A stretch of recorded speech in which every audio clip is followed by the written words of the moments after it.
The Tao that can be spoken is not the eternal Tao.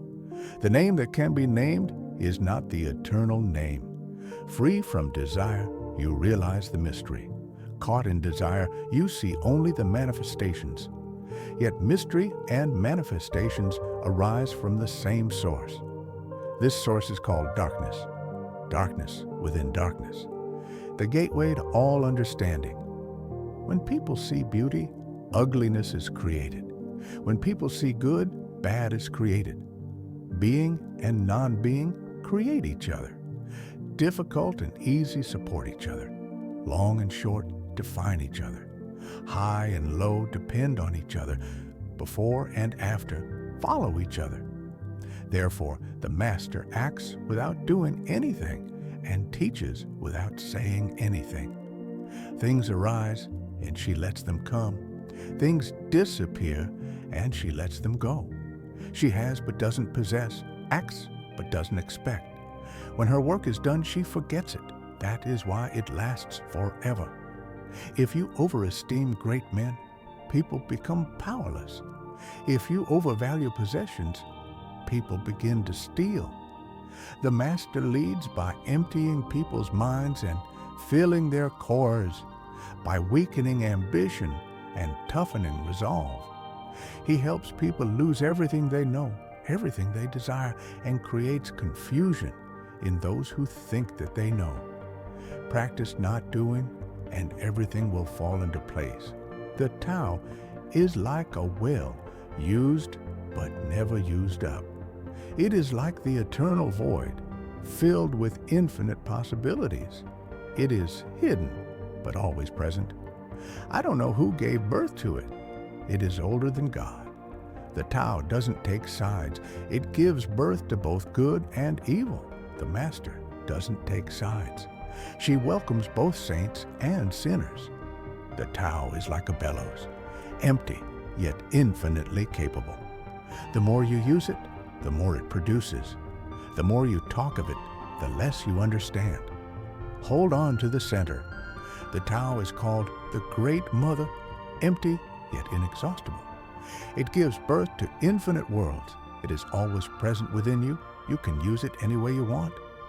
The Tao is infinite, eternal. Why is it eternal? It was never born. Thus, it can never die. Why is it infinite? It has no desires for itself. Thus, it is present for all beings. The Master stays behind.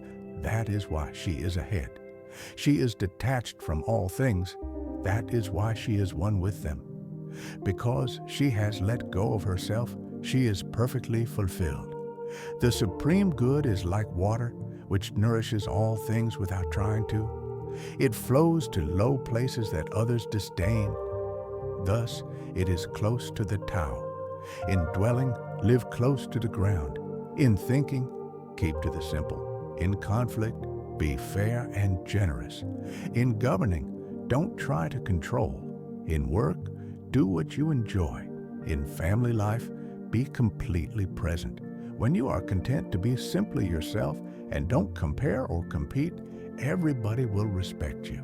There was something formless and perfect before the universe was born. It is serene, empty, solitary, unchanging, infinite, eternally present. It is the mother of the universe. For lack of a better name, I call it the Tao. Man follows the earth. Earth follows the universe. The universe follows the Tao. The Tao follows only itself. The heavy is the root of the light. The unmoved is the source of all movement. Thus, the Master travels all day without leaving home. However splendid the views, she stays serenely in herself. Why should the lord of the country flit about like a fool? If you let yourself be blown to and fro, you lose touch with your root. If you let restlessness move you, you lose your way. A good traveler has no fixed plans and is not intent upon arriving. A good artist lets his intuition lead him wherever it wants.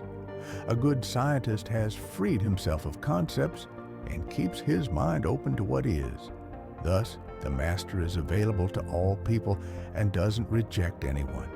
He is ready to use all situations and doesn't waste anything. This is called embodying the light. What is a good man but a bad man's teacher? What is a bad man but a good man's job? If you don't understand this, you will get lost, however intelligent you are. It is the great secret. Do you want to improve the world? I don't think it can be done. The world is sacred. It can't be improved. If you tamper with it, you'll ruin it. If you treat it like an object, you'll lose it. There is a time for being ahead, a time for being behind, a time for being in motion, a time for being at rest, a time for being vigorous, a time for being exhausted, a time for being safe, a time for being in danger. The Master sees things as they are without trying to control them. She lets them go their own way and resides at the center of the circle. In harmony with the Tao, the sky is clear and spacious, the earth is solid and full, all creatures flourish together. Content with ordinary life, the Master doesn't draw attention to herself. She doesn't glitter like a jewel, but lets herself be shaped by the Tao, as rugged and common as stone. Returning is the motion of the Tao. Yielding is the way of the Tao. All things are born of being. Being is born of non-being. When a superior man hears of the Tao, he immediately begins to embody it. When an average man hears of the Tao, he half believes it, half doubts it. When a foolish man hears of the Tao, he laughs out loud. If he didn't laugh, it wouldn't be the Tao. The path into the light seems dark. The path forward seems to go back. The direct path seems long. True power seems weak. True purity seems tarnished. True clarity seems obscure. The greatest art seems unsophisticated. The greatest love seems indifferent. The greatest wisdom seems childish. The Tao is nowhere to be found, yet it nourishes and completes all things. The Tao gives birth to one. One gives birth to two. Two gives birth to three. Three gives birth to all things. All things have their backs to the female and stand facing the male. When male and female combine, all things achieve harmony. Ordinary men hate solitude, but the Master makes use of it, embracing his aloneness, realizing he is one with the whole universe. When a country is in harmony with the Tao, the factories make tractors. When a country goes counter to the Tao, the factories make weapons. There is no greater illusion than fear, no greater wrong than preparing to defend yourself, no greater misfortune than having an enemy. Whoever can see through all fear will always be safe.